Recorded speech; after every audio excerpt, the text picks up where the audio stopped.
Hello friends, आज हम discuss करेंगे raisin in the sun by Lorraine Hansberry. ये एक प्ले है जिसे परफॉर्म किया गया था फर्स्ट टाइम इन 1959। इस प्ले की स्पेशलिटी एक ये भी है कि अफ्रीकन अमेरिकन फीमेल ऑथर ने लिखा हुआ प्ले फर्स्ट टाइम ब्रॉडवे पर परफॉर्म किया गया था, जो कि ये प्ले था। अब ब्रॉडवे मतलब बहुत ही बड़े बड़े प्रोफेशनल थिएटर्स होते हैं, उनमें से एक है। और यहाँ पर जो प्लेस परफॉर्म किए जाते हैं उन्हें बेस्ट माना जाता है। तो it was a great thing that the Raisin in the Sun was performed in 1959। अब मिलते हैं इस स्टोरी के कुछ कैरेक्टर से। जैसे कि फर्स्ट है वॉल्टर ली यंगर। ये एक 35 साल का आदमी है जो कि बाय प्रोफेशन शॉफर है और ये अल्कोहलिक है, मतलब ये एक ड्राइवर है और इसे शराब पीने की लत है। ये काफ़ी ज़्यादा शराब पीता है। रुथ यंगर ये 33 ईयर ओल्ड लेडी है जो कि वॉल्टर ली यंगर की बीवी है। ये हमेशा घर में अगर कभी कुछ झगड़ा हो तो she always performs the role of a peace maker. और बहुत ही शांत किस्म की ये लेडी है। ये कभी अपने विशेष खुलकर बताती नहीं है। ट्राविस ये 10 साल का वॉल्टर ली यंगर और रुथ यंगर का बेटा है। ये थोड़ा स्पॉइल्ड है क्योंकि घर में सभी बड़े हैं और एक दूसरे के खिलाफ ये बच्चा जो है बड़ों को भड़काते रहता है, लेकिन फिर भी घर में के सारे लोग इसे बहुत ज़्यादा प्यार करते हैं। बिनीथिया यंगर ये 20 साल की एक लड़की है जो कि कॉलेज स्टूडेंट है और अब वो प्लान कर रही है कि वो मेडिकल स्कूल में जाके स्टडी करेगी। टीना जो कि मामा नाम से रेफर होती है प्ले में, ये है वॉल्टर ली यंगर और बिनीथिया यंगर की माँ, जो कि रिसेंटली विडो हो चुकी है, मतलब उसके हस्बैंड की डेथ हो चुकी है। इसकी एज लगभग 60 ईयर्स ओल्ड है और ये काफ़ी रिलीजियस है। विली हैरिस और बोबो ये दोनों वॉल्टर ली यंगर के दोस्त हैं और ये तीनों मिलकर एक लिकर स्टोर ओपन करने का प्लान कर रहे होते हैं। मिसेस जॉनसन ये यंगर फैमिली की नेबर है और ये काफ़ी निगेटिव एटीट्यूड वाली है। She is not of cooperative and supportive kind. George Murchison और जोसेफ असागाई ये दोनों जो है ये बेनीथिया यंगर के बॉयफ्रेंड है, मतलब दोनों में उसे इंटरेस्ट और इन दोनों को भी बेनीथिया में इंटरेस्ट है। जॉर्ज मुर्चिसन ये काफ़ी वेल्दी बंदा है, लेकिन इसे अफ्रीकन हिस्ट्री या ब्लैक पीपल लोगों के इसमें कुछ कल्चर में कुछ खासा इंटरेस्ट नहीं है। He doesn't respect black people's history, their values and their culture. Joseph Asagai ये एक अफ्रीकन स्टूडेंट है जो कि नाइजीरिया से आया है और ये बहुत ही गुड लुकिंग और पॉजिटिव एटीट्यूड वाला बंदा है। He has a pride for African culture, then black people, their values. तो ये टोटली अपोजिट पर्सनालिटीज़ है, जॉर्ज मुर्चिसन और जोसेफ एसागाई। और जॉर्ज मुर्चिसन को यंगर फैमिली की पॉवर्टी से, गरीबी से, उनकी परेशानियों से कोई लेना देना नहीं है। इस प्ले का थीम जो है वो है कि एक ब्लैक पीपल को, ब्लैक अमेरिकन फैमिली को सरवाइव करने के लिए कितनी मुश्किल उठानी पड़ती है वाइट सोसाइटी में, वो हमें इस प्ले के थ्रू समझ में आएगा। Okay, so let's begin the story. अब इस प्ले में टोटल 3 एक्ट है, तो हम एक्ट सीन वाइज इस प्ले को देखेंगे। सबसे पहले है एक्ट फर्स्ट, सीन फर्स्ट। अब ये जो यंगर फैमिली है ये रहती है साउथ साइड शिकागो में, जहाँ पर काफ़ी सारे पुअर लोग रहते हैं, गरीब लोग रहते हैं। और ये जो लीना यंगर है, उसके हस्बैंड की डेथ होने के बाद में उसका जो लाइफ इंश्योरेंस होता है $10,000 का, वो आने वाला होता है, इसका चेक आने वाला होता है। ये फैमिली में का हर एक मेंबर जो है वो अपने अपने तरीके से प्लान कर रहा होता है कि how to invest that $10,000 rupees. जैसे ये डिक्लेयर करते हैं कि इंश्योरेंस का पैसा आने वाला है, तो वॉल्टर ली यंगर जो है वो अपना प्लान बताता है कि he wants to invest money in liquor store. लेकिन लीना यंगर को ये आइडिया कुछ पसंद नहीं आता क्योंकि वो काफ़ी रिलीजियस काइंड की है और उसे लिकर बेचना कुछ खासा पसंद नहीं है, तो वो इस बात के लिए मना कर देती है। तो इसी बात को लेकर लीना और वॉल्टर में कुछ डिबेट होता है। इतने में अब जब रूथ जो है she works as a cleaning woman, वो अनकॉन्शियस होकर गिर जाती है। काम के लिए जाने के लिए तैयार होती है लेकिन वो अनकॉन्शियस हो जाती है। फिर उसके बाद में यहाँ सीन फर्स्ट खत्म हो जाता है और फिर शुरू होता है सीन सेकेंड। अब सीन सेकेंड में ये सैटरडे मॉर्निंग है, नेक्स्ट डे है, मतलब सीन फर्स्ट के बाद में कि नेक्स्ट मॉर्निंग, सैटरडे मॉर्निंग, और चेक इज़ एक्सपेक्टेड, क्या चेक आने वाला है $10,000 का, और वो मेल बॉक्स में ड्रॉप भी होता है। तो बेनिथिया और मामा उस टाइम पर क्लीनिंग कर रहे होते हैं, उतने में रूथ आती है और बताती है कि दी she is pregnant for the second time. अब ये एक्चुअली खुशी की बात होनी चाहिए, but Ruth is not happy because she knows that Walter is not able to take the responsibility, और घर के हालात ऐसे नहीं हैं कि वो सेकेंड प्रेगनेंसी अफोर्ड कर सके। एक्चुअली ये इतनी बड़ी फैमिली, मतलब ये 5 लोग जो है वो एक 2 रूम के अपार्टमेंट में रहते हैं, जो कि काफ़ी कंजेस्टेड प्लेस है उन लोगों के लिए रहने के लिए, but they have to stay as they have no option, financially they are not strong. तो Ruth is thinking for the abortion, लेकिन लीना जो है, मतलब उसकी जो मदर इन लॉ जो है, she is not happy with the thought. इतने में वहाँ पर आता है जोसेफ एसाकाई, जो कि बेनिथिया का बॉयफ्रेंड है। वो कुछ गिफ्ट्स लेकर आता है बेनिथिया के लिए, जिसमें कुछ नाइजीरियन रोब्स है और अफ्रीकन म्यूज़िक के रिकॉर्ड्स हैं। इसके बाद में वो जोसेफ एसाकाई वहाँ से चला जाता है, और वहाँ पे आता है वॉल्टर।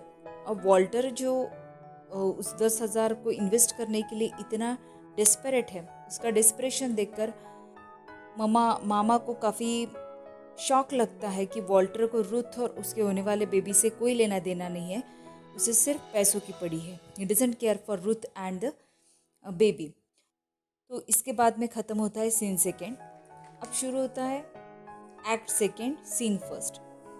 अब again it's a Saturday and Beneatha dances to African music. अब जो जोसेफ एसेगाई ने उसके लिए गिफ्ट लाया था बेनिथिया के लिए, वो अफ्रीकन म्यूज़िक वो प्ले करती है, वो नाइजीरियन रोब्स वो पहन लेती है and she dances to the African music. इतने में वहाँ पर वॉल्टर आता है और वो भी इसके साथ में डांस करने लगता है, वो ड्रिंक करके आया होता है। फिर वहाँ पे आता है जॉर्ज मुर्चिसन, और वो जब ये देखता है कि बेनिथिया जो है वो अफ्रीकन म्यूज़िक पे डांस कर रही है and she is wearing the Nigerian ropes, उसको बिल्कुल पसंद नहीं आता है। वहाँ पे एक छोटा सा डिबेट भी होता है। इसके बाद में जो वॉल्टर है, he is trying to explain his business plan to George Murchison, क्योंकि वो काफ़ी रिच है, लेकिन जॉर्ज को उसके बिजनेस आइडिया में कोई इंटरेस्ट नहीं होता है और वो वहाँ से आर्ग्यूमेंट करके निकल जाता है। उसे वो ब्लैक पीपल की हिस्ट्री हेरिटेज में कोई इंटरेस्ट नहीं होता है, तो he gets irritated. Now Walter और रुथ जो है वो अपने पिछले दिनों को याद करके कि what type of relation they had in the past, कितना वार्म फीलिंग था उन दोनों के बीच में, लेकिन अब ऐसा कुछ नहीं, ये सोचते हैं। इतने में मामा आती है जो बताती है कि उनको लास्ट सैटरडे जो है वो चेक मिला था $10,000 का।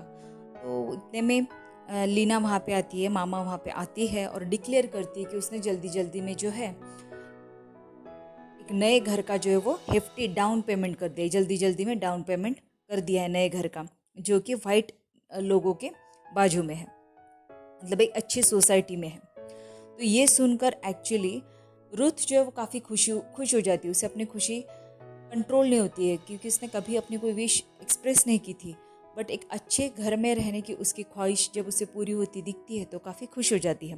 लेकिन वॉल्टर को इससे बहुत गुस्सा आता है, उसे लगता है कि वो लिकर स्टोर ओपन करना चाहता था और अब तो उसके सारे प्लान पे पानी फिर गया। खैर इसके बाद में शुरू होता है सीन सेकेंड।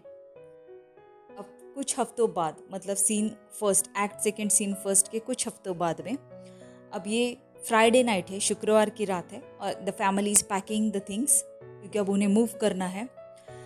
तो वॉल्टर और ममा के बीच में जो है वो पैसों को लेकर थोड़ा आर्ग्यूमेंट होता है। वॉल्टर को लगता है कि उसकी माँ ने उस पर भरोसा नहीं किया पैसों के लिए, तो वो भी काफ़ी थोड़ा नाराज़ ही होता है अपनी माँ से। तो जब ये इनका पैकिंग चल रहा होता है तब फिर मामा ऐसे करती है कि वॉल्टर को बोलती है कि इसमें से जो $3,000 है ये तुम बेनिथिया के मेडिकल एजुकेशन के लिए रख दोगे और इसमें से जो $3,500 है ये तुम अपने लिकर स्टोर में लगा सकते हो। तो वॉल्टर काफ़ी खुश हो जाता है, उसे लगता है कि चलो अब हमें कुछ पैसा मिल गया है लिकर स्टोर में लगाने के लिए, and he is very happy.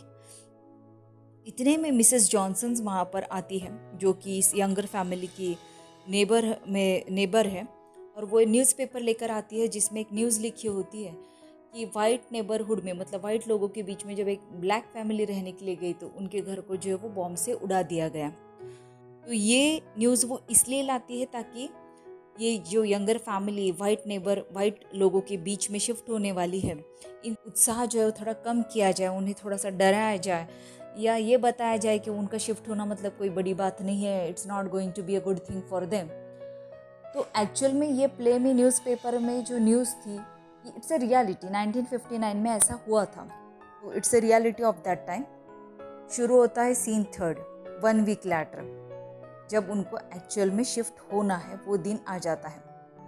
तो इतने में वहाँ पर उनके घर में आता है एक वाइट मैन, जो कि पूछता है कि लीना यंगर है क्या, मतलब he wants to meet mama. तो वहाँ पे होता है वॉल्टर, लेना तो बाहर गई होती है, तो वॉल्टर वहाँ पे आता है और ऐसे दिखाता है that he is the head of the family. वो बताता है कि अपने माँ के सारे जो भी बिजनेस डील्स होते हैं वो खुद ही देखता है। तो ये जो वाइट मैन होता है ये होता है कार्ल लिंडनर। ये होता है representative of the Clybourne Park improvement association. ये वाइट लोगों का एक एसोसिएशन होता है जिसका ये हेड होता है। तो ये बहुत ही इनफिक्चुअल बंदा होता है कार्ल लिंडनर। ये वहाँ पे आता है लीना को एक ऑफ़र देने के लिए कि वो जो है वाइट लोगों के बीच में उनके बाजू में शिफ्ट ना हो, इसके लिए वो उन्हें पैसा देने के लिए, अच्छा लमसम अमाउंट देने के लिए तैयार होता है। ये जब वॉल्टर सुनता है तो उसे काफ़ी गुस्सा आता है और वो सीधा सीधा मना कर देता है। थोड़ी देर बाद में वहाँ पे आती है लीना, जो कि घर से बाहर गई हुई थी। वो जब आती है तो ये लोग जो है फैमिली मेम्बर्स जो है वो कोशिश करते कि कार्ल लिंडनर के बारे में उसे ना पता चले। They try to hide the reality from her. इतने में वहाँ पे आता है बोबो, जो बताता है वॉल्टर को आकर कि विली, जो कि वॉल्टर का दोस्त है, वो वॉल्टर के पैसे लेकर भाग गया है। अब एक्चुअली वॉल्टर ने क्या किया था कि उसकी मामा ने उसे सिर्फ $3,500 दिए थे लिकर स्टोर में इन्वेस्ट करने के लिए, लेकिन इसके बजाय वो बेनिथिया के पैसे भी उसमें ऐड कर देता है। मतलब टोटल $6,500 वो इन्वेस्ट कर देता है लिकर स्टोर में। और इन्वेस्ट क्या करता है, वो विली को देता है ताकि वो इन्वेस्ट करे, लेकिन विली जो है वो उसे धोखा देकर वो पैसा लेकर भाग जाता है। अब ये जब पता चलता है तो वॉल्टर और उसकी मम्मा जो होती है वो काफ़ी उदास हो जाते हैं। उन्हें बहुत गुस्सा भी आता है और उन्हें समझ में नहीं आता है कि क्या करें, क्योंकि ऑलरेडी उनके पास में पैसों की इतनी तंगी है। अब ये होने के बाद में बेनिथिया को भी काफ़ी गुस्सा आता है, क्योंकि उसका जो फ्यूचर था, उसका जो आगे का एजुकेशन था, वो इन्हीं पैसों के भरोसे पे था।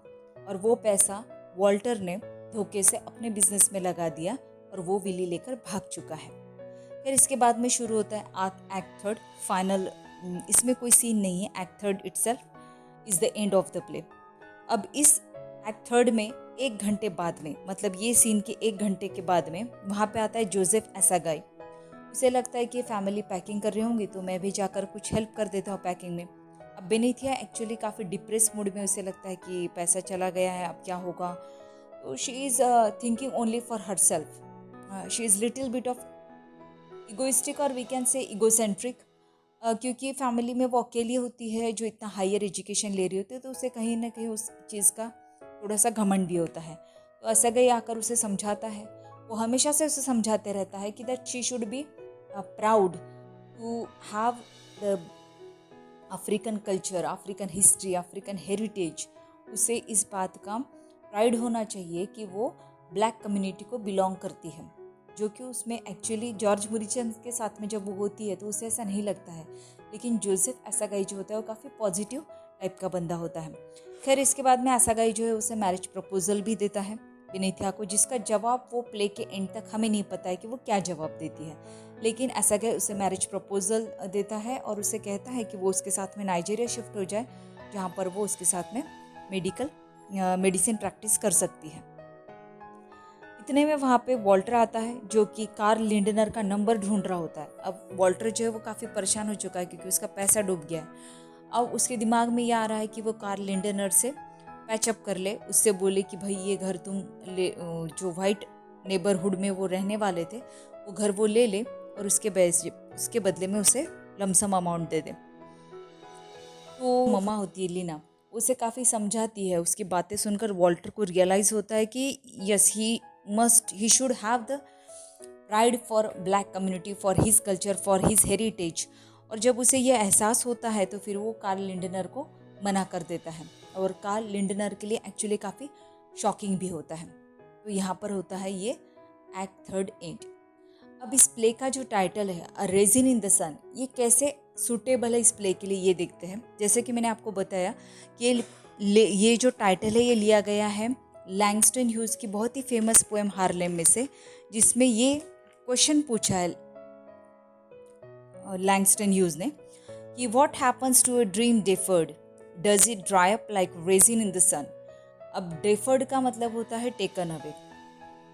इस लाइन का मीनिंग ये है कि जब अंगूर जो होता है उसे अगर धूप में सुखाया जाए, when it ड्राइज up it turns into a resin. तो जैसे आपके ये अंगूर मतलब मानो the person who is filled with optimism, who is full of dreams. और जब डिफ़िकल्टीज आती है लाइक सनलाइट, स्ट्रॉन्ग सनलाइट, तो ऐसे जब डिफ़िकल्टीज आती है तो it ड्राइज up and it converts into a resin. और उसका रेजिन में कन्वर्ट होने का मतलब है कि उसका जो ऑप्टिमिज्म है या उसकी जो ड्रीम्स है वो अब ड्राई अप हो चुके हैं, ख़त्म हो चुके हैं। तो इसीलिए इस प्ले का टाइटल इसलिए सूटेबल है क्योंकि वो जो ब्लैक फैमिली होती है उनके सपने जो होते हैं, उनका ऑप्टिमिज्म जो होता है, they want to get acquisition, उन्हें भी जगह चाहिए है वाइट लोगों के बीच में। They respect, they want respect. एक पुअर फैमिली से उनको मिडिल क्लास सोसाइटी में जो जगह चाहिए, ये उनका जो सपना है फाइनेंशियली सिक्योर्ड होने का, अच्छे घर में रहने का, उनका ये जो सपना है ये वाइट सोसाइटी जो है ये इतनी आसानी से पूरा नहीं होने देगी। So a raisin in the sun, raisin मतलब shows the drying up dreams of the black family in the white society. So I hope you understood the play.